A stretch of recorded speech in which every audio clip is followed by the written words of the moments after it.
Hello दोस्तों, मैं आर्य आपका दोस्त।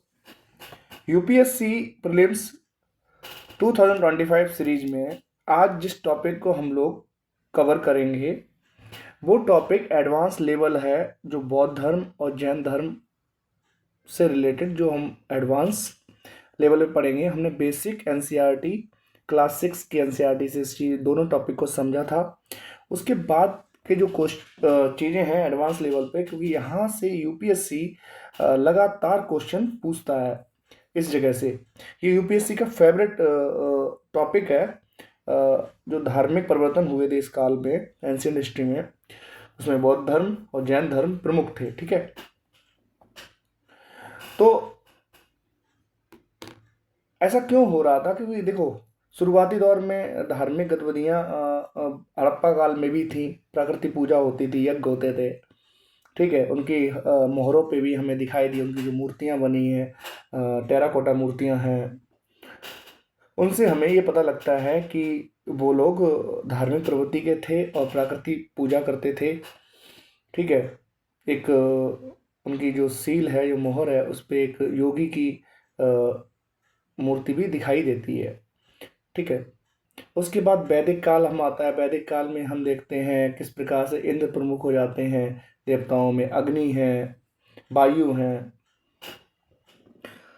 ठीक, तो और इसके बाद का समय जब धीरे धीरे संपन्नता बढ़ती है और व्यक्ति को थोड़ा सा टाइम मिलता है, जो उनकी ज़रूरतें हैं, जैसे रोटी कपड़ा और मकान के बाद उसको थोड़ा सोचने का टाइम मिलता है, तो वो कुछ चीज़ें सोचना स्टार्ट करता है। क्या चीज़ें सोचना स्टार्ट करेगा? कि हम जन्म क्यों लेते हैं, जन्म लेने के बाद हमारी मृत्यु हो जाती है, और मृत्यु के बाद क्या होता है। तो इस तरीके के क्वेश्चंस उन्हें परेशान करने लगे थे लोगों को। तो जिसके कारण दार्शनिक फिलोसफिकल बुक्स आई, जिन्हें हम उपनिषद कहते हैं।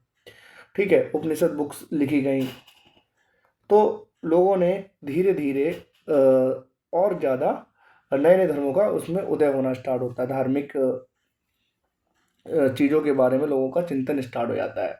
साथ ही साथ क्या होता है, जो वैदिक काल का एरा होता है, वहाँ पर आप देखेंगे वर्ण व्यवस्था अपने चरम पे पहुँच जाती है। कर्म कांड और जो बलि थी पशुओं की, और जो अनाज का एक तरीके से दुरुपयोग ही हो रहा था, क्योंकि अनाज खाने के इतना था नहीं, लोग थे। और खेती ऐसे अनाज ऐसा नहीं था, जैसे हरित क्रांति के बाद ही तो इंडिया में गेहूं और चावल जैसी फसलें बहुत तेज़ी के साथ हमें प्राप्त हुई हैं, हम सभी को भोजन मिल पाता है। आज भी देखते हैं बहुत सारे लोग एक वक्त का ही खाना उन्हें मिलता है, तो उस टाइम तो और कंडीशन ख़राब रही होगी।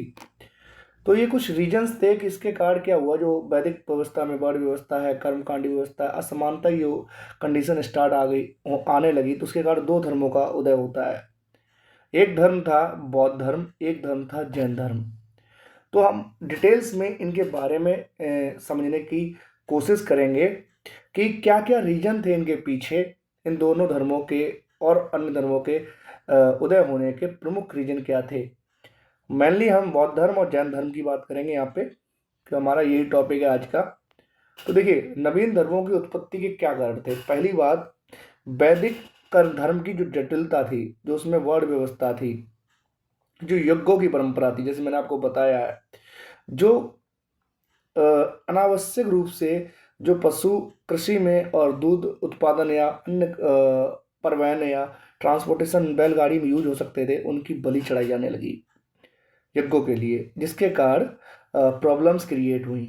ठीक है, उसके बाद जो वैदिक उसके अंदर जाति प्रथा की जटिलता थी, कि पहले तो कर्म के आधार पर जातियां बटी हुई थी सनातन धर्म में। बाद के उत्तर वैदिक काल के टाइम में ये जन्म आधारित हो गई। ठीक है, इसने भी प्रॉब्लम्स क्रिएट की, असमानता को पैदा करना स्टार्ट किया, ऊंच नीच को पैदा स्टार्ट किया। उसके अलावा जो वैदिक ग्रंथों की भाषा थी, हम जानते हैं उनकी भाषा कैसी थी। जो वैदिक संस्कृत थी, जो आज अपभ्रंश संस्कृत बोल सकते हो, संस्कृत का शुरुआती रूप, जो आज हम संस्कृत पढ़ते हैं, वो बिल्कुल ही पहले प्यूरिफाई संस्कृत है, मतलब अपडेटेड संस्कृत है। उस टाइम जो शब्द थे वो एक प्राचीन संस्कृत की बात करते हैं, वो बहुत टफ थी। और आम जनमानस जो प्राकृतिक भाषा बोलते थे, प्राकृतिक भाषा समझते थे, उनके लिए इस भाषा को समझना टफ था, इन वेदों को पढ़ना टफ था। तो भाषा की कठिनाई के कारण जब हम देखते हैं बौद्ध धर्म या जैन धर्म में लोगों ने किस दोनों के संस्थापक गौतम बुद्ध जी और महावीर जी ने प्राकृतिक भाषा का यूज किया अपनी बात को जनमानस तक पहुंचाने के लिए, अपने संदेश को जनमानस तक पहुंचाने के लिए। ठीक है। उसके अलावा नवीन कृषि मूलक अर्थव्यवस्था, संपन्न पशुधन, बैलों की मांग बढ़ने लगी, कृषि योग्य भूमि का विस्तार होने लगा, लोहे के औजार आ गए, तो परिवर्तन स्टार्ट था इस टाइम पे। ठीक है। वैदिक कालों के धार्मिक कर्मकांडों में की जाने वाली पशु बल की विरुद्ध आवाज उठाई जाने लगी। और साथ ही साथ दो चार वर्गों में समाज बटा हुआ था। कौन कौन? पुरोहित वर्ग, क्षत्रिय वर्ग, वैश्य वर्ग और शूद्र वर्ग। तो इस टाइम आते आते क्या होता है, व्यापार अपनी उन्नत अवस्था में आने लगता है, जिसके कारण जो वैश्य समुदाय होता है, वैश्य वर्ग होता है, उसमें भी, उसके महत्व में भी वृद्धि होने लगती है। और चूंकि पुरोहित और क्षत्रिय धर्म डेफिनेटली बेनिफिट हो रहा था उन्हें सनातन धर्म से। ठीक है। तो बौद्ध जो वैश्य धर्म था, उन्होंने भी जब वो संपन्न होने लगे धीरे धीरे, तो उन्होंने भी जैन धर्म को प्रोत्साहित बहुत ज़्यादा किया वैश्य वर्ग ने। ठीक है। आज भी हम देखते हैं जो जैन धर्म से ज़्यादातर जुड़े हुए लोग हैं वो किस जाति से जुड़े हुए हैं? ज़्यादातर वैश्य धर्म, जो व्यापारी वर्ग है वो उस धर्म से जुड़ा हुआ है। ठीक है। उसके अलावा ऐसे राजा, ऐसे महाराजा हुए, उस टाइम के शासक ऐसे उत्पन्न हुए, जैसे मगध की गद्दी पर बिंबिसार और अजातशत्रु जैसे शासक बैठे। तो इन्होंने भी क्या किया, एक तरीके से ये जो ब्राह्मणवादी, जो वैदिक काल की जो धर्म था, सनातन धर्म था, उससे थोड़ा स्वतंत्र थे और उन्होंने अन्य धर्मों को भी स्थान दिया उस एरा में। तो इसके कारण इन बौद्ध धर्म का सम्मान किया, जैन धर्म का सम्मान किया। कहा जाता है अजातशत्रु तो जैन धर्मी था। ठीक है। लेकिन अजातशत्रु के ही कालखंड में प्रथम बौद्ध संगति हुई थी। कहाँ पे? राजगृह में, राजगृह में या राजगीर में पहली बौद्ध संगति हुई थी। ठीक है। तो ये कुछ मेन रीजन थे इस टाइम पर, इस ईरा में 600 BC के आसपास का ये टाइम था जब ये दोनों धर्म उत्पन्न होते हैं। ड्यू टू दैट रीजन्स, जो मैंने आपको पर्टिकुलर रीजन्स बताए हैं, और ये रीजन्स आपको पूछे जा सकते हैं मेंस के एग्जाम से, कला एवं संस्कृति के पॉइंट ऑफ व्यू से पूछे जा सकते हैं, क्योंकि धर्म भी उसका एक पार्ट है। ठीक है। अब हम प्रमुख धर्म से लेकर स्टार्ट करते हैं इस चीज़ को। तो लेट्स बिगिन। इंट्रोडक्शन हो गया है, मैं एक जैन धर्म से स्टार्ट करता हूँ टॉपिक को आज के। ओके, चलिए। तो होता क्या है कि जैन धर्म, जैन का मतलब होता है शब्द संस्कृत के जिन शब्द से मिलकर बना है। ठीक है। जैन धर्म के संस्थापक कौन थे? महावीर स्वामी, जो उसके 24वें तीर्थकर थे जैन धर्म के। ठीक है। ये इस धर्म के संस्थापक थे। और जो जैन शब्द है ये संस्कृत, वैदिक संस्कृत के जिन शब्द से बनकर बना है, और जिनका मतलब होता है विजेता, जिसने अपनी इंद्रियों पर विजय पा ली हो। ठीक है। इंद्रियां मतलब मन पे, बाड़ी पे, काया पे, जो इसने जीत लिया हो, दैट इज कॉल्ड विजेता। ठीक है। अब बात आती है, हमने अभी तक 24वें तीर्थकर थे, तो इससे पहले 23 और तीर्थकर रहे होंगे। तो यूपीएससी या यूपीपीसीएस इनके तीर्थकर के क्रम को पूछ लेता है कभी कभी। ठीक है। तो हम उसको भी देखेंगे इसमें कि जैन धर्म की स्थापना का श्रेय जैन धर्म के प्रथम तीर्थकर ऋषभदेव आदिनाथ को जाता है। तो पहले जो उनके जो तीर्थकर थे, दैट वाज आदिनाथ। इनको ऋषभदेव भी बोलते हैं। ठीक है। फैक्चुअल डेटा दे रहा हूं, पीसीएस इस तरह क्वेश्चन पूछ लेता है आपसे। हमें इन सब्जेक्ट को इस तरीके से तैयार करना है कि क्वेश्चन कहीं से भी आ जाए, बौद्ध धर्म और जैन धर्म का आपका क्वेश्चन गलत नहीं होना चाहिए। और आप देखेंगे जब भी एंशिएंट हिस्ट्री से क्वेश्चन आएगा तो ये टॉपिक बहुत इंपॉर्टेंस रखता है यूपीएससी और यूपीपीसीएस के लिए। ठीक है। मैं कॉन्सेप्ट भी लेके चलेंगे, कॉन्सेप्ट क्या क्या थे वो भी समझेंगे, और फैक्चुअल डेटा भी समझते हुए चलेंगे इसका, जिससे कि दोनों एग्जाम हमारे कोई एक क्वेश्चन आ जाए हमारा गलत नहीं हो। ठीक है। तो उन्होंने 6ठी शताब्दी ईसा पूर्व में जैन आंदोलन का प्रवर्तन किया। ऋषभ देव प्रथम तीर्थकर, जिनको आदिनाथ भी बोलते हैं, और अरिष्ट नेमी 22वें तीर्थकर थे। अरिष्ट नेमी जो कौन थे, 22वें थे। ठीक है। और जो 23वें तीर्थकर माने जाते हैं वो पार्श्वनाथ थे। पार्श्वनाथ थे। और तो पार्श्वनाथ जी ने 4 महाव्रतों की बात की है, और यहां से क्वेश्चन आ भी चुका है। पार्श्वनाथ जो 23वें तीर्थकर थे, उन्होंने क्या बात की है, 4 आर्यव्रत।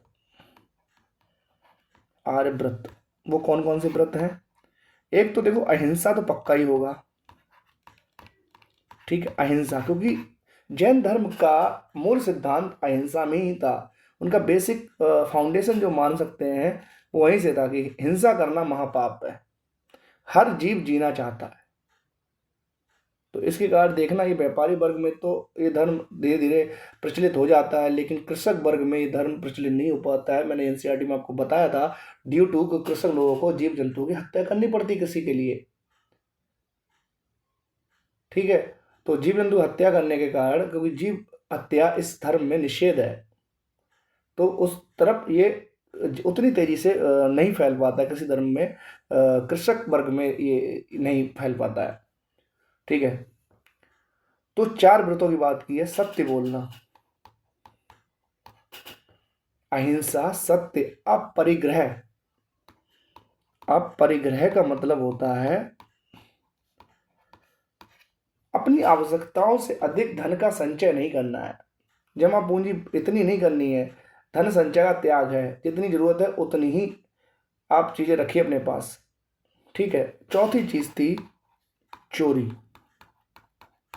चोरी मतलब असत्य, असत्य, असत्य मतलब चोरी ना करना, सत्य बोलना, अहिंसा रहना, हिंसा नहीं करनी है, आपको अपरिग्रह नहीं होना है, मतलब धन का संचय नहीं करना है, और चोरी नहीं करनी है, असत्य नहीं होना है। ठीक है। और इन्हीं 4 जो आर्य व्रत हैं, इन्हीं 4 महाआर्य व्रतों में एक व्रत और जुड़ता है, जो जोड़ा था महावीर स्वामी जी ने। 24वें तीर्थकर, जैन धर्म के संस्थापक महावीर स्वामी जी ने एक और व्रत जोड़ा है, 5th व्रत। इसका नाम था ब्रह्मचर्य। और ये 4 आश्रम हिंदू धर्म के थे, वहां भी ये दिखाई देता है ब्रह्मचर्य। ठीक है। पहला जो आश्रम है ब्रह्मचर्य का ही है हिंदू धर्म में भी, उसको उन्होंने यहाँ पे जोड़ा। देखिए, पार्श्वनाथ ने नारियों को भी अपने धर्म में प्रवेश दिया, क्योंकि जैन धर्म में नारी संघ की अध्यक्षता पुष्पचूला का उल्लेख मिलता है। अब क्वेश्चन ये पूछा जा सकता है कि जैन धर्म में नारियों का क्या सम्मान था? डेफिनेटली पार्श्वनाथ जो उनके 23वें तीर्थकर रहे, उन्होंने नारियों को भी अपने धर्म में प्रवेश दिया। उसमें एक नारी का जिक्र आप कर सकते हैं, पुष्पचूला।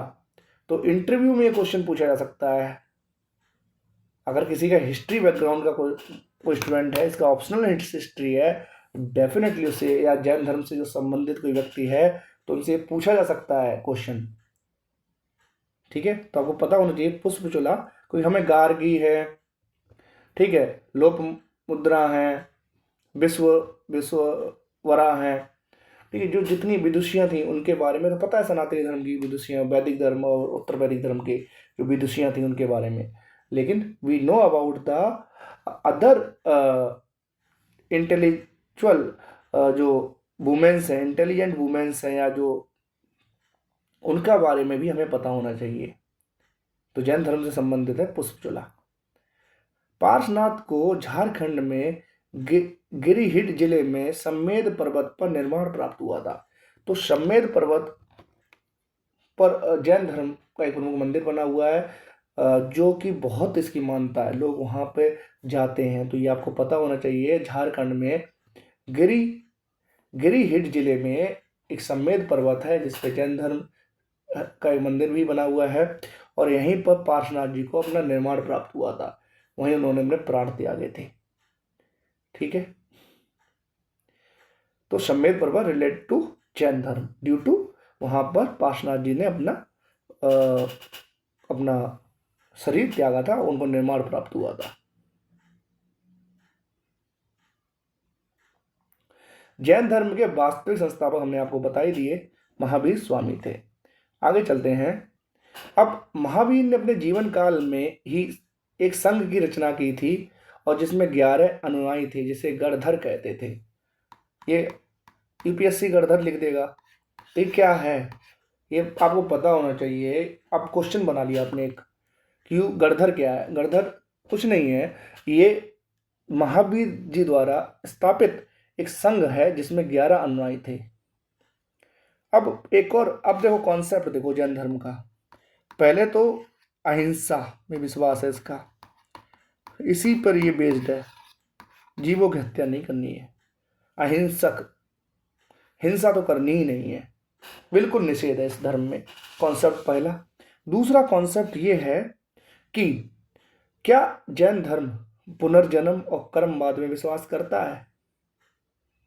तो जैन धर्म पुनर्जन्म और कर्मवाद में विश्वास करता है, पुनर्जन्म में भी विश्वास करता है और कर्मवाद में भी। वो कहता है कि कर्म फल की ही जन्म और मृत्यु का कारण है, जैसे आप कर्म करेंगे वही आपके जन्म और मृत्यु का कारण होगा।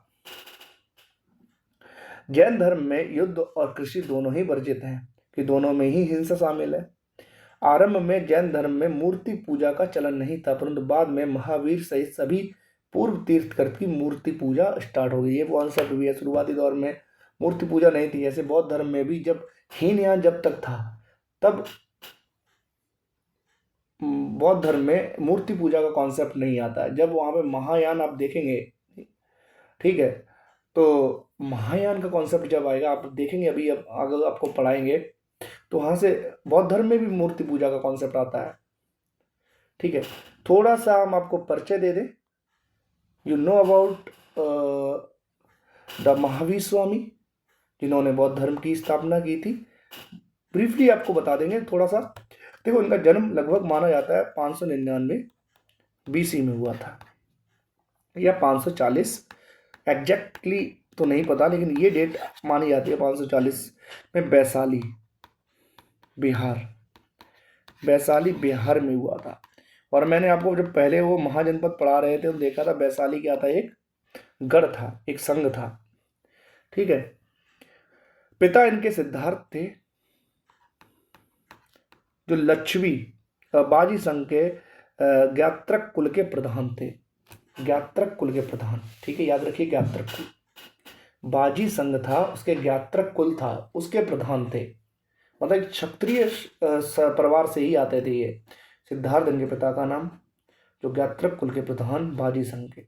माता त्रिशला, लक्ष्मी शासक चेटक की बहन। हमने तो पढ़ा था ना, लक्ष्मी शासक चेटक, उनकी बहन की शादी, उनकी माता का नाम था त्रिशला। इनकी शादी सिद्धार्थ के साथ हुई थी। पत्नी यशोदा, कुंडिक गोत्र की कन्या, पुत्री प्रियदर्शना, ठीक है, दामाद जमाली, गृह त्याग 30 वर्ष की आयु में, बड़े भाई नंदीवर्धन की आज्ञा से। शिष्य हुए हैं जिन्होंने आजीवक संप्रदाय की स्थापना की है। बहुत महत्वपूर्ण है। देखिए, यहाँ से ये फेवरेट एरिया आना स्टार्ट हो गया अब यूपीएससी का। यूपीएससी मैच करा देगा कि आजीवक संप्रदाय से कौन बंदा जुड़ा हुआ है। तो इनसे जुड़े थे मखली पुत्र गोसाल, ठीक है। और ये शिष्य थे किसके? महावीर स्वामी की, याद रखिएगा। ज्ञान कैवल्य, मतलब जब ज्ञान की प्राप्ति होती है उसको कैवल्य बोलते हैं जैन धर्म में। 12 वर्ष तक उन्होंने तपस्या की और 42 साल की उम्र में ऋजुपालिका नदी के तट पर साल वृक्ष के नीचे, कौन सा वृक्ष था ये? साल वृक्ष था। और नदी कौन सी बह रही थी? पूछ सकता है,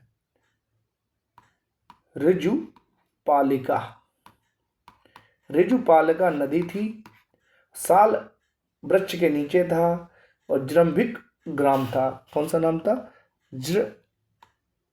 जृंभिक ग्राम में इनको कैवल्य प्राप्त हुआ था। मृत्यु कब होती है, निर्माण कब प्राप्त होता है इनको? 527 या 468। अगर 599 के हिसाब से जाओगे तो 527 ले लीजिए, 540 के हिसाब से जाओगे तो 468 BC पावापुरी में। पावापुरी जो कि वर्तमान में राजगीर के पास है, मल्ल राजा सुस्तपाल के यहाँ हुई थी। मल्ल की राजधानी थी ना पावापुरी, आपको याद होनी चाहिए, ऐसी ही चीजें याद होंगी आपको, ठीक है। तो वहां पर इनकी मृत्यु हो जाती है बस। अब जैन धर्म की प्रमुख शिक्षाएं मैंने आपको बताई दी थी। 4 महाव्रत जो अणुव्रत है इनके, महावीर ने उनमें एक ऐड किया था, वो था ब्रह्मचर्य, अहिंसा, सत्य, अपरिग्रह, अस्त्य, चोरी न करना, ब्रह्मचर्य, इंद्रियों को बस में करना। इन 5 महाव्रतों के 4 पार्श्वनाथ ने दिए थे, 5वां ब्रह्मचर्य किसने दिया था? महावीर। मैं आपको पहले ही बता चुका हूं। 3 गुण सूत्र भी हैं। देखिए अणुसूत्र के महासूत्र या अणुसूत्र के अलावा, अणुसूत्र से पूछा गया क्वेश्चन कराएंगे तो देखेंगे इसमें अणुसूत्र से। तो मैं आप सभी लोगों को बता दूं, कोई भी एक अच्छी PYQ बुक ले लीजिए जो चैप्टर टॉपिक वाइज हो। आप किसी भी कोचिंग की, स्पेशली मैं नाम ले लेता हूँ, कोई इशू नहीं है मुझे इस बात में। आप दृष्टि की एक बुक आती है PYQ की, वो उन्होंने टॉपिक वाइज उसको अलग अलग करके रखा हुआ है, आप उसको परचेज कर लीजिए। और वहाँ पे देखेंगे UPSC के, आप उठा के देखेंगे बौद्ध धर्म से क्वेश्चंस को, तो आपको अणुसूत्र का क्वेश्चन दिख जाएगा। अब हम बात करते हैं इसके अतिरिक्त गुणसूत्र की। तो दिग्व्रत दिशाओं में भ्रमण करने की मर्यादा या बांधना, अनर्थ दंडवत, प्रयोजनहीन पाप उत्पादक वस्तुओं का परित्याग करना। जो पाप से उत्पादक वस्तुएं हैं तो अनर्थ दंडवत है। भोगोपभोग क्या है? परिमाण, अर्थात भोग पदार्थों का परिमाण निर्धारित करना। जैन धर्म में 7 शील व्रतों का भी उल्लेख है। ये 7 शील व्रत क्या है? पहला था दिग्व्रत, अपनी क्रियाओं को विशेष परिस्थितियों में नियंत्रित रखना। स्पेशल कंडीशंस में अपनी जो क्रियाएं हैं, अपने एक्शंस को आपको कंट्रोल करना है, इसे दिग्व्रत है। 7 शील है। देशव्रत, अपने कार्यों कुछ विशिष्ट प्रदेशों तक ही सीमित, अपने कार्यों को कुछ स्पेशल रीजन्स तक ही सीमित रखना, देशव्रत। अनर्थ दंड व्रत, बिना कारण अपराध नहीं करना। सामयिक, चिंतन के लिए कुछ समय निश्चित करना। तो जो भी बच्चे तैयारी कर रहे हैं तो उनके लिए मैं एक एडवाइस है मेरी, आप योग करना स्टार्ट करिए। देखिए मॉर्निंग उठिए, जब भी आप अपने लिए 15 से 20 मिनट दिए योग। तो आप धीरे धीरे देखें, आत्मचिंतन जब करना स्टार्ट इंसान करता है तो उसे पता लगता है उसके पॉजिटिव्स क्या हैं और नेगेटिव्स क्या हैं। धीरे धीरे वो एक उसका माइंड सेट, एक पॉजिटिव एनर्जी उसमें आती है। और आप देखेंगे आपकी थोड़ी सी जो रिटेंशन पावर है, चीज़ों को याद रखने की और चीज़ों पर सही तरीके से सोच पाने की, जो कि इस एग्ज़ाम के पॉइंट ऑफ व्यू से बहुत ज़रूरी है, तो आप लोग अपने अंदर भी बदलाव देखेंगे। एक है प्रोस धोपावास, मानसिक और कायिक शुद्धि के लिए उपवास करना। एक उपवास की है प्रोसधो उपवास, मानसिक और कायिक शुद्धि के लिए। तो जो बच्चे तैयारी कर रहे हैं तो एक दिन वो फास्ट भी रख सकते हैं, किसी भी एक दिन, मंगलवार रख लीजिए आप, ज़्यादातर बहुत बढ़िया रहता है, हनुमान जी का दिन है, तो आपके डाइजेशन सिस्टम के लिए बेटर रहेगा। हेल्थ से जुड़ी चीज़ें मैं आपको बताता रहूँगा कि ये 4 महीने आपके लिए बहुत ज़रूरी हैं। 4 महीने आपको तैयारी भी करनी है, जोरदार तैयारी करनी है, जिससे इसी साल आपका ये एग्ज़ाम निकल जाए। और साथ ही साथ एग्ज़ाम को निकालने के लिए आपको एक चीज़ रखनी है कि आपकी मेंटल हेल्थ, आपकी फिजिकल हेल्थ अच्छी रहे। तो मैं बीच बीच में आप वीडियो इस तरह के डालता रहता हूँ, कभी डिटॉक्स वाटर के डालूंगा, कभी कॉफ़ी के डाल देता हूँ। तो बीच बीच में बताता रहता हूँ आपको कि आपको हेल्दी रहना है इस पूरे 4 महीने, अपने आप को एक अच्छे फेज में रखना है, जिससे कि आप एग्ज़ाम में बेटर परफॉर्मेंस करें। अतिथि संविभाग, अतिथियों को भोजन कराने के उपरांत ही भोजन करना। ठीक है। जैन धर्म के अभी तक ये क्वेश्चन यहाँ से पूछे नहीं गए हैं, लेकिन फिर भी पूछ सकते हैं, तो हमें पता होना चाहिए। जैन धर्म के 10 लक्षण बताइए।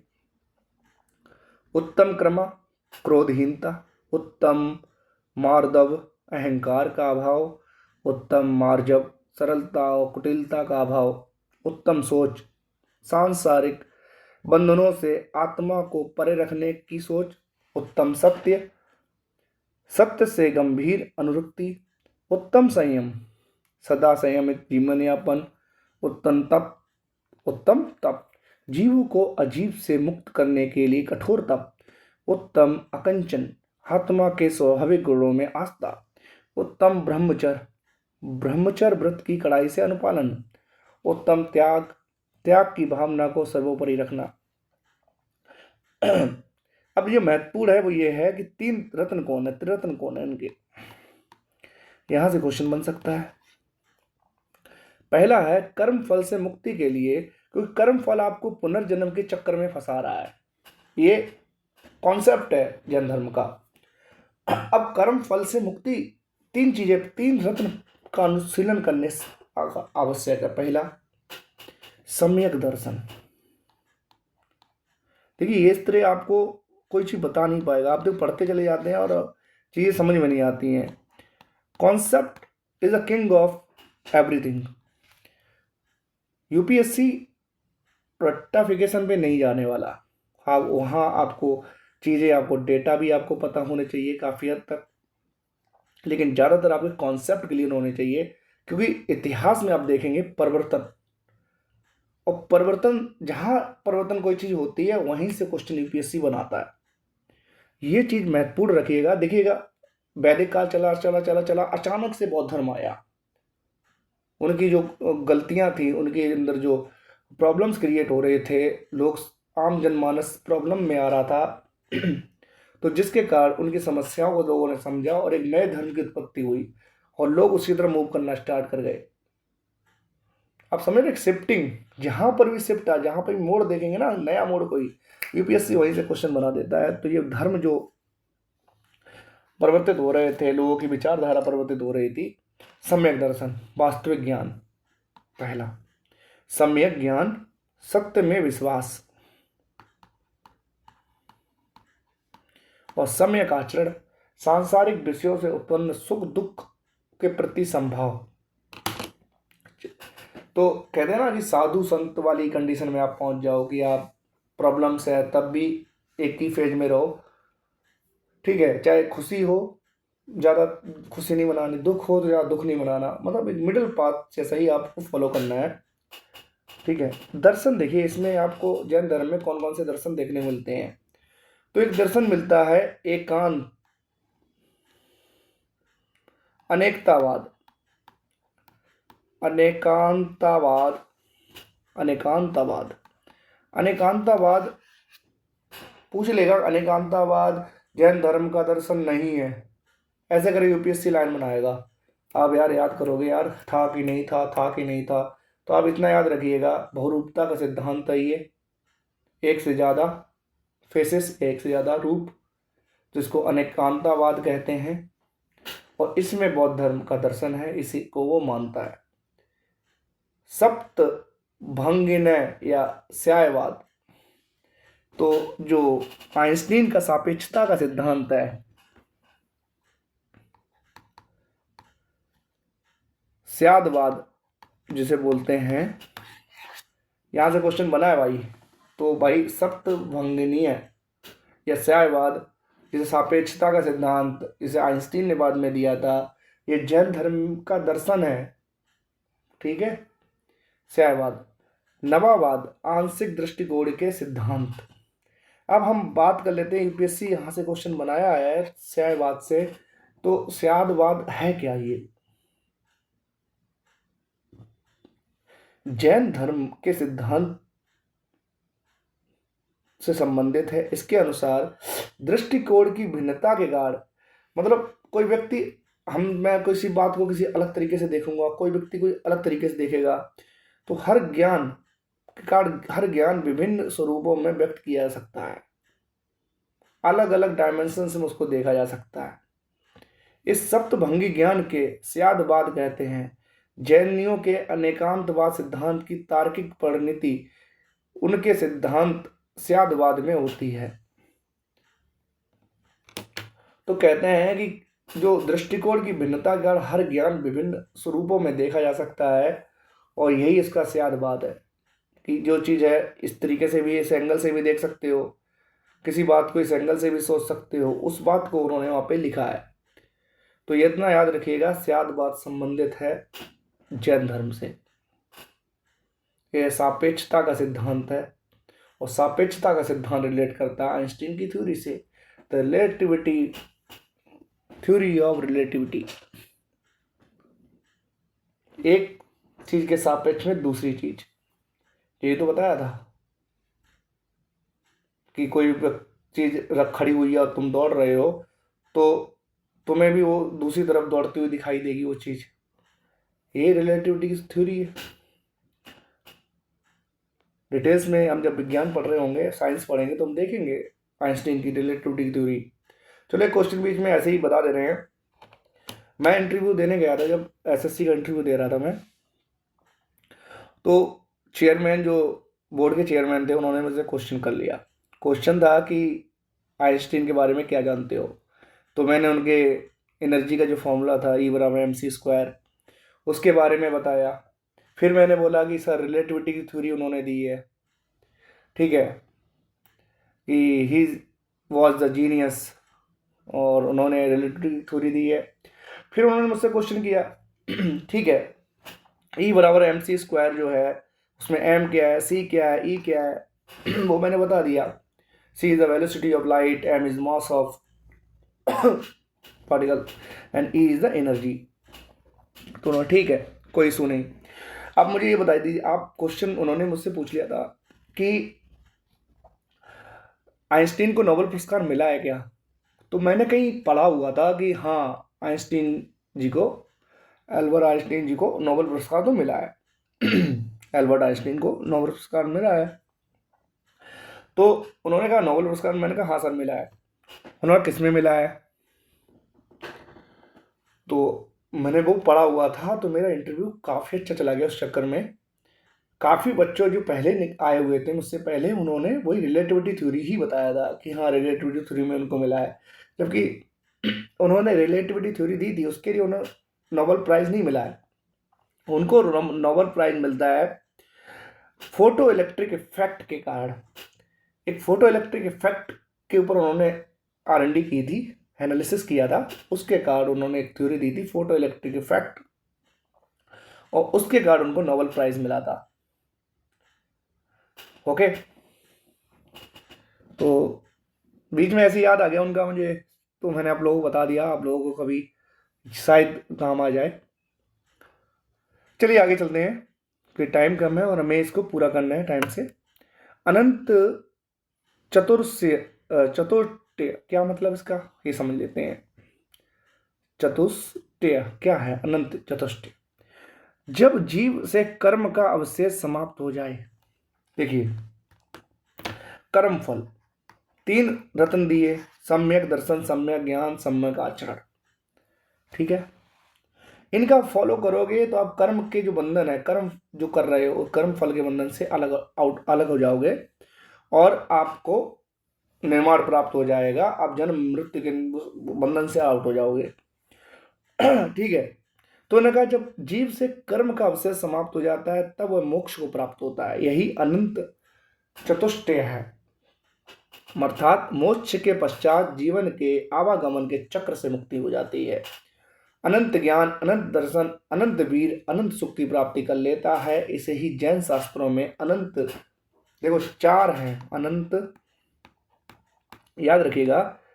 चतुष्टय कौन कौन से हैं, अनंत दर्शन, अनंत ज्ञान, अनंत वीर्य, अनंत सुख। ये 4 चतुष्टय हैं, इनकी प्राप्ति करके वो इसी चीज को जैन शास्त्रों में इन्होंने क्या बोल दिया, अनंत चतुष्टय बोल दिया। जैन धर्म के ज्ञान क्या है?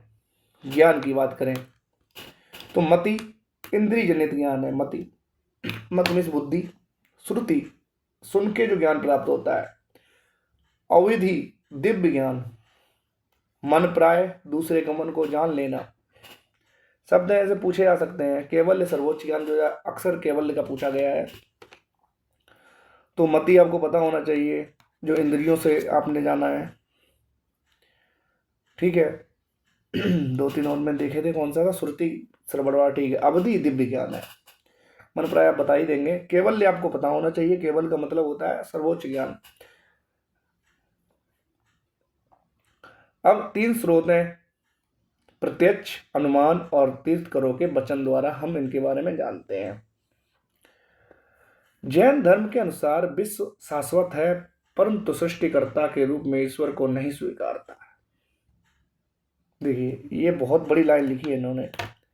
कहते हैं जैन धर्म के अनुसार विश्व क्या शाश्वत है, आदि अनंत काल से विश्व है, ठीक है। लेकिन वो कहते हैं कि इस दुनिया का निर्माण ईश्वर ने नहीं किया है। The God is not create this world. तो सृष्टिकर्ता के रूप में ईश्वर को नहीं स्वीकार करते हैं। That is the concept of the Jain धर्म। ये याद रखना है आपको। केवल्य के बारे में आपको थोड़ा सा बता देते हैं क्या है। जब जीव से कर्म का अवशेष समाप्त तब वह मोक्ष की प्राप्ति अर्थात केवल्य कर लेता है। जैन धर्म में सिर्फ संघ के सदस्यों के लिए केवल्य का नियम है, सामान्य जनों के लिए नहीं था। सामान्य जन ग्रस्तों को भिक्षु जीवन में प्रवेश करने से पूर्व 11 कोटियों से होकर गुजरना पड़ता है, ठीक है। महावीर स्वामी जी को केवल्य की प्राप्ति हो जाने के बाद ही केवलिन कहा गया, जिन कहा गया, आहार योग्य कहा गया, निर्ग्रंथ कहा गया, बंधन रहित कहा गया, जैसी उपाधियां मिलती हैं। अब देखो, इस बार पूछा था उन्होंने, शाक्य मुनि, 3-4 नाम लिए थे गौतम बुद्ध जी के। इस बार ये क्वेश्चन यहां से बन सकता है।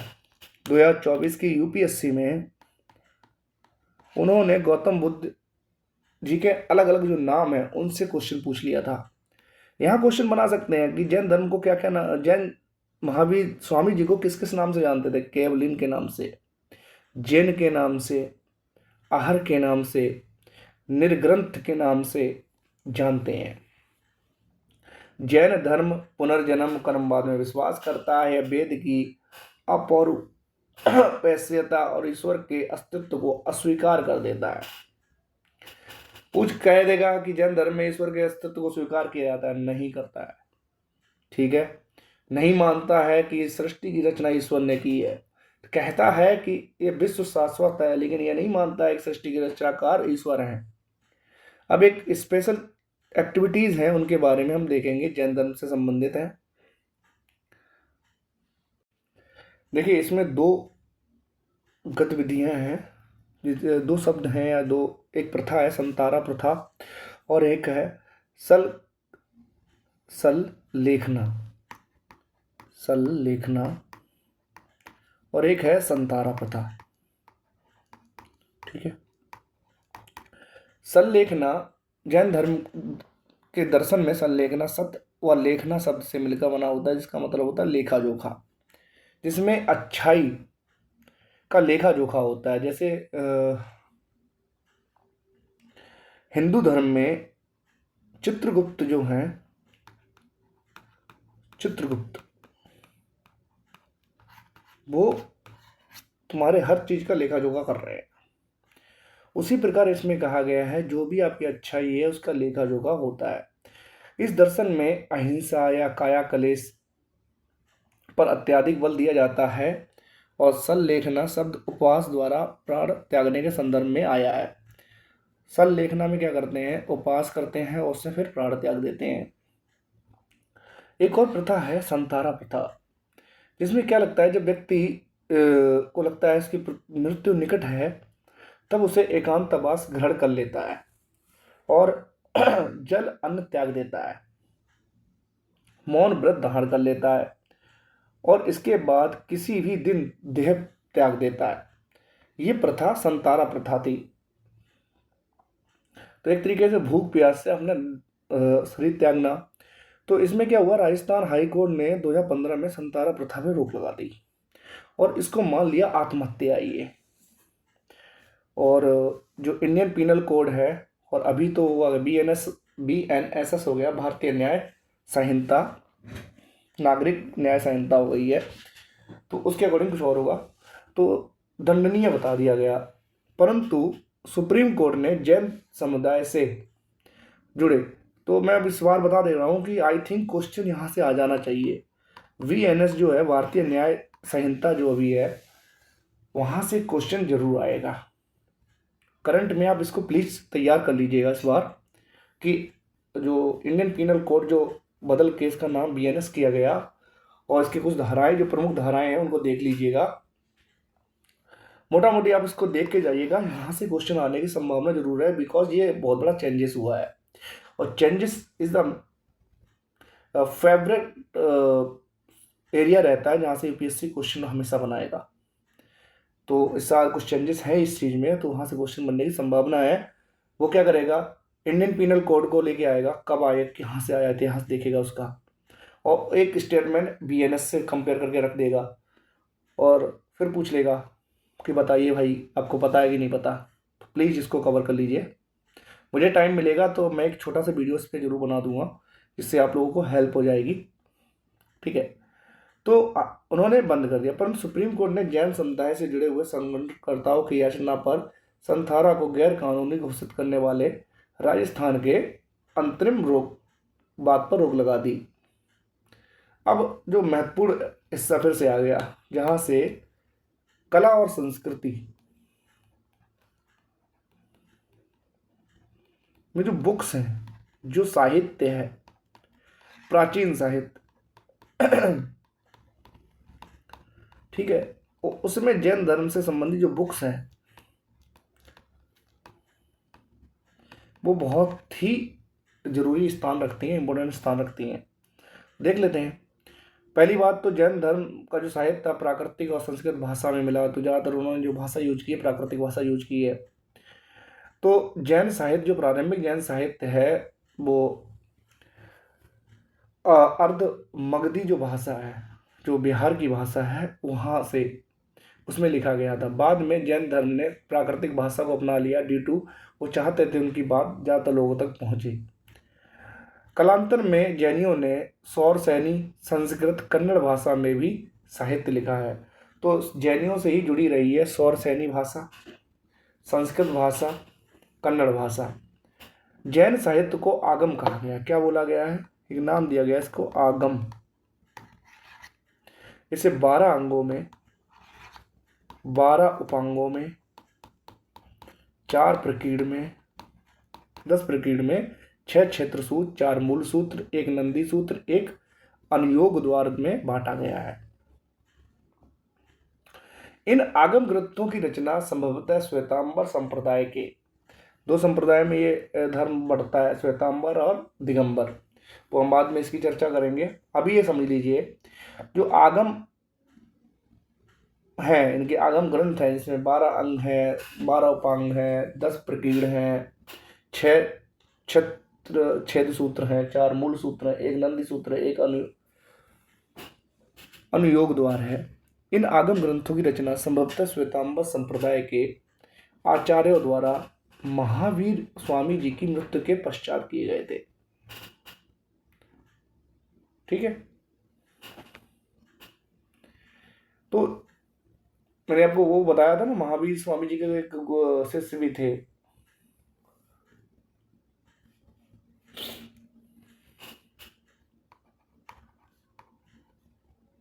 मखल गोसाल, क्या नाम था उनका, मैंने आपको बताया था, वो याद रखिएगा। ऐसे जो नाम मैं आपको बीच बीच में बताता रहूँगा, प्लीज़ उसको रिमेंबर रखिएगा, क्योंकि वहाँ से क्वेश्चन आपको बना सकते हैं। मखली पुत्र गोसाल अजीवक संप्रदाय के, ठीक है, यहाँ से क्वेश्चन आ सकता है, इसलिए प्लीज़ इसको रिमेंबर करके रखिएगा अपने लिए, तो आपको लिए हेल्प रहेगी।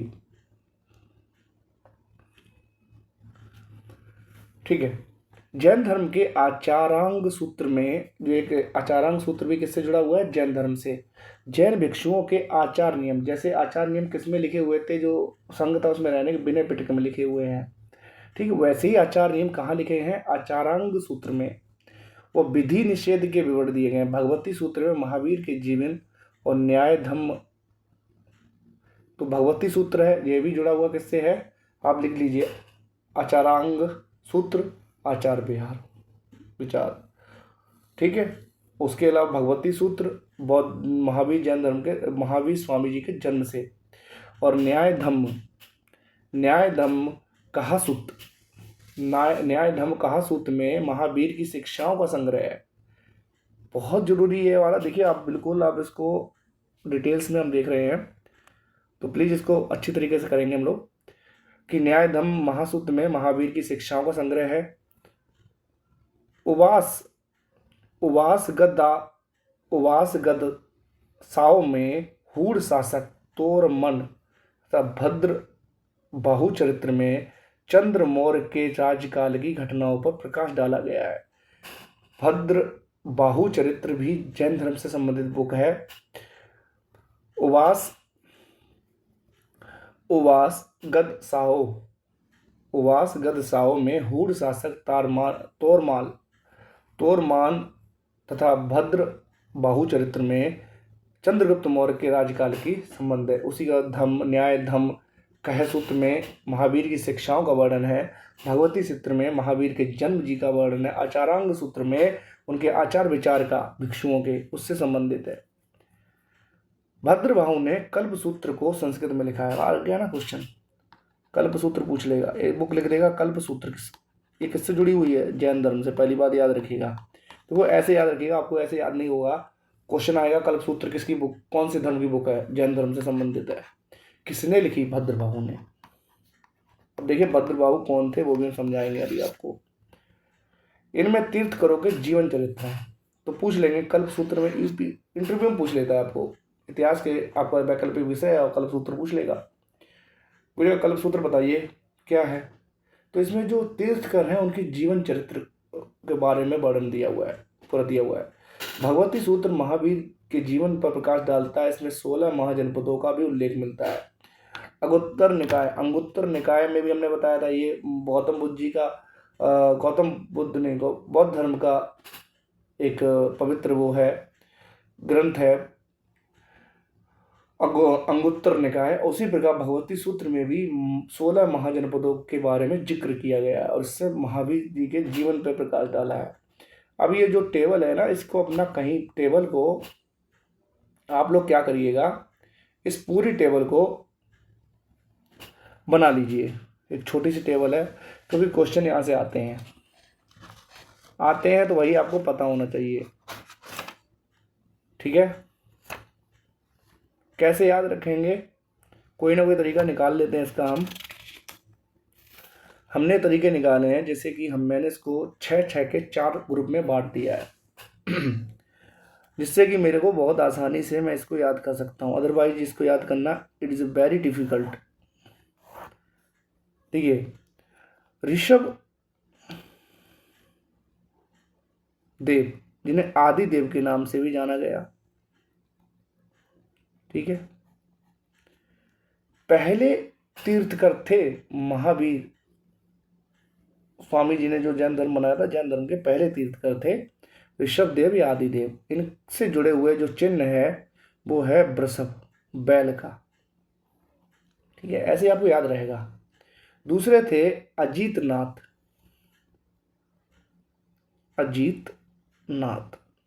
इनका संबंध था गज, इनको दिया था हाथी जो गज है। संभवनाथ,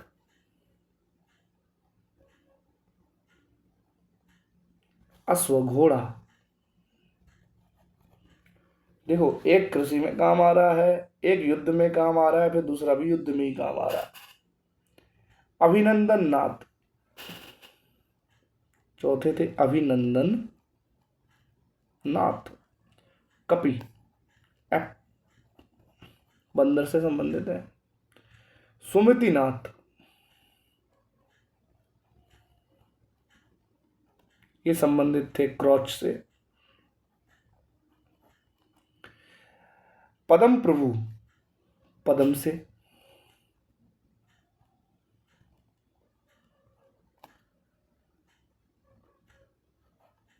अब मैंने 6 लिख लिए, अब मुझे कुछ ऐसे याद रहेगा कि पद्म प्रभु पद्म से, सुमतिनाथ क्रोच से, अभिनंदन कपि से, संभवनाथ अश्व से, अजीतनाथ गज से। ऋषभ देव तो मुझे पता ही है, तो टुकड़ों में तोड़ के पढ़ेंगे तो हम बहुत आसानी से कर लेंगे। स्वास्तिक सुपार्श्वनाथ चंद्र प्रभु चंद्र, सुविधिनाथ मकर, शीतलनाथ श्रीवत्स, श्रेयांसनाथ गेड़ा,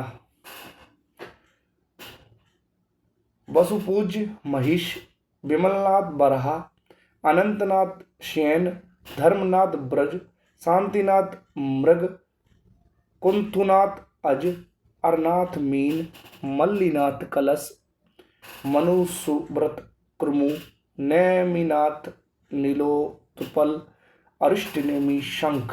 तीनों याद होने चाहिए आपको ये। अरिष्टनेमी शंख से। पार्श्वनाथ सर्प से ये क्वेश्चन पूछा भी गया है।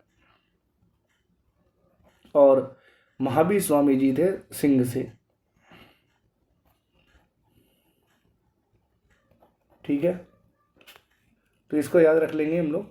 हम देखिए जैन धर्म के सिद्धांतों की बात करें तो दर्शन हमने अनिश्वरवाद था, कर्मवाद में, आत्मावाद में, निर्वाण में, पुनर्जन्म में, ये इनका दार्शनिक सिद्धांत है। व्यवहारिक सिद्धांत क्या है? पंच महाव्रत हैं, इनको अड़ुव्रत भी कहते हैं। ठीक है। सामाजिक सिद्धांत क्या है? नारी की स्वतंत्रता, हमने किसका नाम दिया? पुष्प चुला का नाम बोला गया था। आचार नग्नता, पाप, ये सामाजिक चीजें में थी। ठीक है। जैन धर्म के 18 पापों की कल्पना की गई है। अब महत्वपूर्ण है इनकी जैन संगतियां, जहां से इनके जो ग्रंथ हैं उनका भी संकलन हुआ था। देखते हैं। महावीर स्वामी के समय जैन धर्म का सर्वाधिक प्रचार हुआ। महावीर के समकालीन थे बिंबिसार, चंड प्रघोत, अजातशत्रु। ये देखो, बिंबिसार और अजातशत्रु, चंड प्रघोत आपको पता है उज्जैन के थे। तो बिंबिसार ने इन्हीं के लिए, तो अपने जीवक जो थे, देखो मुझे ऐसे ही याद होता है यार, मैं जिनके जो राजगुरु वैद्य थे जीवक, वो उन्हें चंड प्रघोत जो उज्जैन के थे, उज्जैनी के, अवंती के थे, वहाँ भेजा था उनके पास। और मैंने आपको शायद एक बुक भी बताई थी, बासुवादातम, है ना, अग्नि बासुवादातम, भास ने लिखी थी। किस किस के बीच में थी? उनके राजकुमार और वासुवादातम, अग्नि मित्र, और उसके बीच में प्रेम कहानी थी ना, उनके बीच की कहानी थी, मैंने आपको बताया था। बिंबिसार, चंद्रप्रघोत, अजातशत्रु, उदयन, दहीवाचक और चेटक। चेटक कहाँ के थे? लक्ष्मी के। इनकी पुत्री, इनकी बहन थी त्रिशाला, महावीर स्वामी जी की माता। याद आ रहा है? सिद्धार्थ उनके पिताजी का नाम। तो ऐसे मैं याद कर लेता हूँ चीज़ों को, और रिवीजन ऐसे ही होता रहता है, तो मैं बीच बीच में रिपीट करूँगा जहाँ से मुझे लगेगा कि आपका रिवीजन हो जाए। ये सभी जैन धर्म के अनुयायी थे।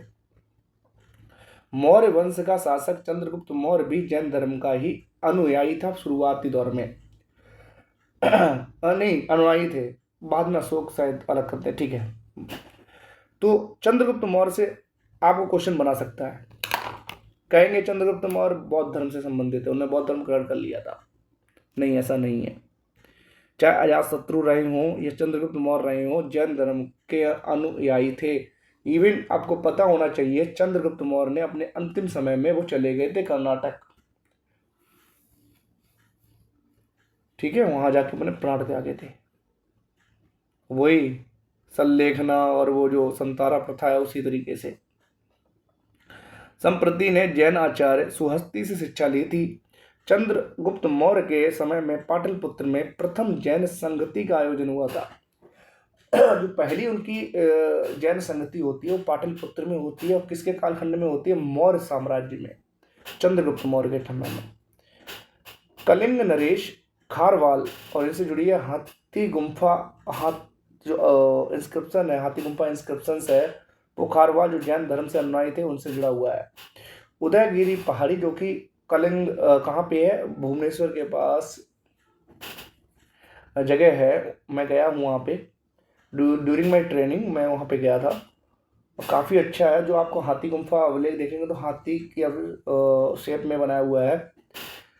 इवन मैं आपको अभी दिखा सकता हूँ, वेट फॉर सम टाइम। आप लोग देखिए, ये जो गुफा बनाई है ना पूरी, ये हाथी गुम्फा जो कि जैन धर्म के अनुयायी खारवेल से जुड़ी हुई इंस्क्रिप्शन है उनके बारे में बताती है। ठीक है, इस तरीके का दिखता है। यहाँ मैं गया था, यहाँ पे उदयगिरी की पहाड़ियाँ वो हैं वहाँ पे। चलिए, तो यहाँ से देखिएगा, ये मैंने आपको दिखा दिया। उसके बाद कहता है पूर्व मध्यकाल में राष्ट्रकूट हुए, गंग हुए, गुजरात के चालुक्य हुए या चंदेल शासकों ने भी जैन धर्म को आश्रय दिया था। राष्ट्रकूट शासक अमोघ वर्ष जैन धर्म का अनुयायी था। अब आप राष्ट्रकूट शासक, राष्ट्रकूट जो आपको पूछ लिया जाए, राष्ट्रकूट का संबंध लगभग गुजरात और जो महाराष्ट्र वाला एरिया है ना, वो एरिया, उसका सौराष्ट्र वाला एरिया पूरा, तो वहाँ पर अमोघ वर्ष हुए उनके एक शासक, वो जैन धर्म से ही जुड़े हुए थे। इसने रत्नमालिका नामक ग्रंथ की रचना की थी। ठीक है, गंग वंश के राजा राजमल चतुर्थ का मंत्री और सेनापति चामुंड राय ने 974 में बाहुबली जिन की मूर्ति गोमतेश्वर का निर्माण श्रवणबेलगोला कर्नाटक में कराया था। अब क्वेश्चन यही बनता है, गंग वंश का राजा था राजमल चतुर्थ, उसका मंत्री था चामुंड राय। 1974 में उन्होंने क्या किया, श्रवणबेलगोला कर्नाटक में गोमतेश्वर जो बाहुबली जिनकी जो जैन धर्म से संबंधित मूर्ति है उसको वहाँ पे बनवाया था। यहाँ पर प्रत्येक 12 वर्ष में महामस्तभिषेक किया जाता है। महामस्तभिषेक 12 वर्षों में कहाँ किया जाता है, गोमतेश्वर में। महावीर की शिक्षाओं को साहित्य में संकलित करने के लिए 2 जैन सभाओं का आयोजन हुआ। एक होता है वल्लभी, गुजरात में होगा लास्ट वाला। प्रथम हमने हमको बताया था 322 ईसा पूर्व, कुछ स्रोतों से 300 ईस्वी। पाटलिपुत्र बिहार, अध्यक्ष थे स्थूलभद्र। बिखरे और लुप्त, और किसके शासनकाल में हुआ, चंद्रगुप्त मौर्य। बिखरे और लुप्त ग्रंथों का संचय था, 12 अंगों का संकलन था। जैन धर्मों का 2 संप्रदायों में विभाजन हुआ था, 2 भागों में टूट गया था जैन धर्म। श्वेतांबर जो मैंने आपको पहले उस टाइम बताया था, मैं आपको यहाँ पे बताऊंगा श्वेतांबर, उसके पीछे के रीजन भी बताऊंगा। श्वेतांबर और दिगंबर 2 सेक्ट्स में ये धर्म टूट गया था पहले सम्मेलन में। द्वितीय सम्मेलन होता है 513 एडी में, ईस्वी में, जब गुप्त काल का लास्ट दौर चल रहा होता है, वल्लभी में होता है, जहाँ 11 अंगों का लिपिबद्ध तरीके से उनको जो संकलन किया जाता है। वल्लभी गुजरात, देवर्धि क्षमा श्रमण इनके अध्यक्ष थे। ठीक है, अब प्रसिद्ध जैन धर्म, अब एक जैन धर्म आपको बता दे रहा हूँ। दिलवाड़ा जो मंदिर है, दिलवाड़ा जैन धर्म से संबंधित है और माउंट आबू में है दिलवाड़ा टेम्पल। बहुत खूबसूरत टेम्पल है, इतना खूबसूरत है आप देखेंगे, संगमरमर का बनाया हुआ है, जैन धर्म से संबंधित। उसके बाद सम्मेद पर्वत जो झारखंड के गिरिहाड़ा जिले में है, उससे वो भी है। उसके अलावा जैनों ने स्तूपों का निर्माण किया, मूर्ति कला, मंदिरों का विकास किया। कुषाण काल में मथुरा जैन कला का एक विशिष्ट स्थान था। गुप्त काल में भी जैन कला की मथुरा शैली उन्नत अवस्था में पहुंच गई थी। ऋषभदेव मंदिर है, जल मंदिर है, दिलवाड़ा जगह जैन मंदिर जो कि अब माउंट आबू में है, राजस्थान। पार्श्वनाथ का जैन मंदिर, पार्श्वनाथ मैंने बताया ना, अपना शरीर त्याग दिया था सम्मेद पर्वत झारखंड में। गेमती जैन मंदिर, कुमार ग्राम प्राचीन मंदिर, दिगंबर जैन मंदिर, पार्श्वनाथ मंदिर, रणकपुर जैन मंदिर, ये बहुत महत्वपूर्ण है। रणकपुर जैन मंदिर, रणकपुर जैन मंदिर, सोमनाथ मंदिर, मैं आपको आज का होमवर्क दे देता हूँ, आप इनकी लोकेशन देखिए भारत में कहाँ पे है। श्री नागौर, पार्श्वनाथ, जैन श्वेतांबर, त्रिलोकपुर तीर्थ मंदिर, इनकी लोकेशन जरूर आप देखिएगा। अब बात करते हैं कि दो सेक्ट्स में जब ये धर्म टूटा उसका रीजन क्या थे। रीजन स्पष्ट ये थे, होता क्या है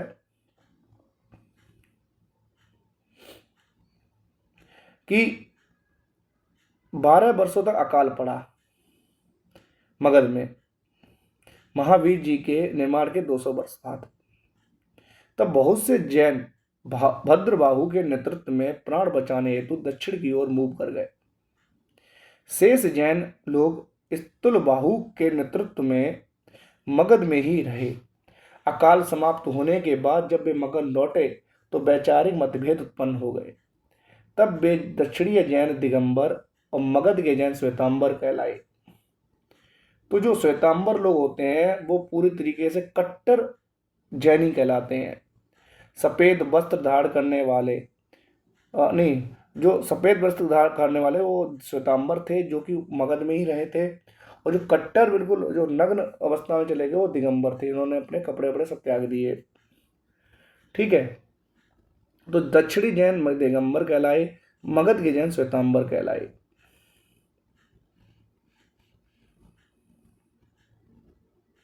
अब दोनों में अंतर क्या है, जैसे हम वहां पे महायान और हीनयान में अंतर समझेंगे, हमें यहां भी समझ में आना चाहिए कि समैया और तेरहपंथी कौन थे। तेरहपंथी और समैया दोनों के बीच में दिगंबर और श्वेतांबर। देखो, श्वेतांबर को कहते हैं तेरहपंथी और दिगंबर को कहते हैं समैया।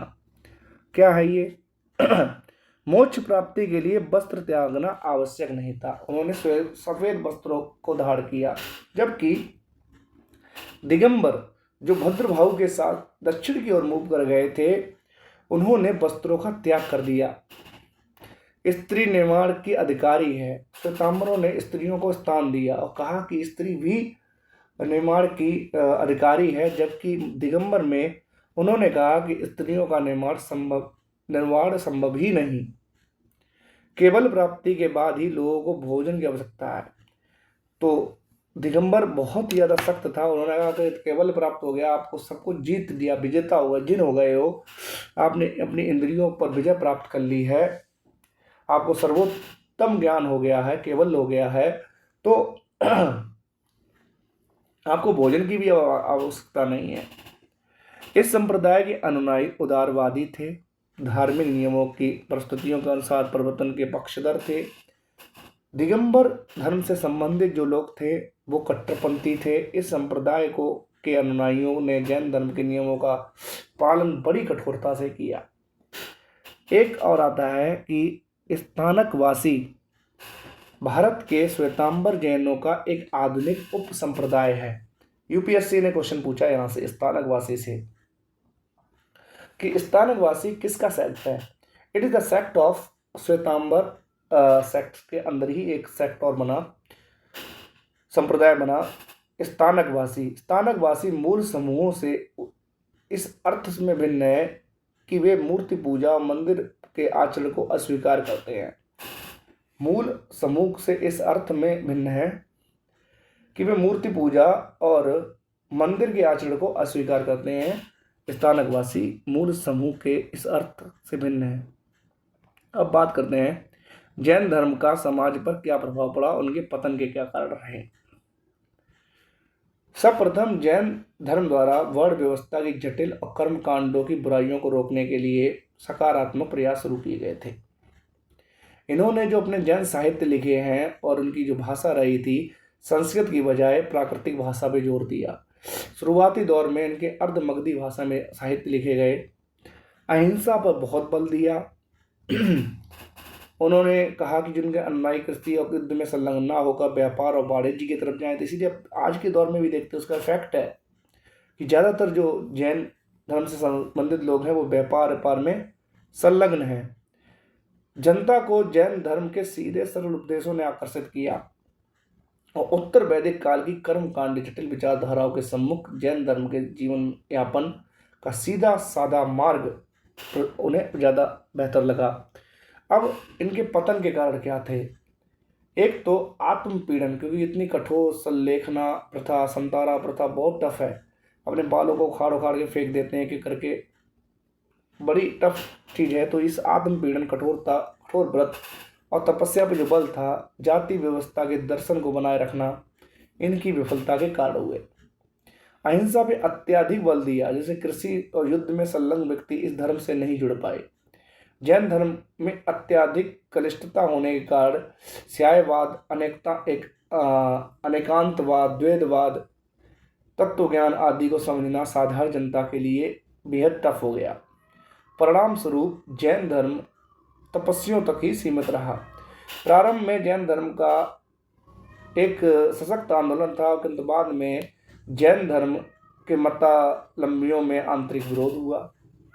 ठीक है, और वो विघटन भी होता है श्वेतांबर दिगंबर में।